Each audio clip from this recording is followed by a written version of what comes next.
మాతృదేవో భవ, పితృదేవో భవ, ఆచార్య దేవో భవ, అతిథి దేవో భవ. విచిత్రం ఏంటంటే ఇద్దరు ద్వాదశలోనే చనిపోయారు.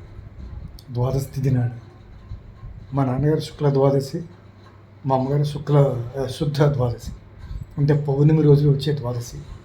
నాన్నగారు శుక్ల ద్వాదశి, నాన్నగారు జ్యేష్ఠ మాసం, అమ్మది మాఘమాసం. ఇద్దరు నడిచి వెళ్ళిపోయారు. ఇద్దరు నాకు 2 కళ్ళు మాత్రం నాకెంతో జ్ఞానాన్ని నేర్పి ఇంత వాణి చేసి వెళ్ళిపోయారు. నేను వాళ్ళకి ఇవ్వలేకపోయాను. అదే బాధ ఉంది. వాళ్ళ కోసం నేను ఏదైనా సాధించాలి అంతే. బతుకున్నప్పుడు ఏం సాధించలేకపోయాను. కనీసం చనిపోయారు. వాళ్ళ కోసం పుణ్యక్షేత్రాల్లో ఏదో చేయాలి.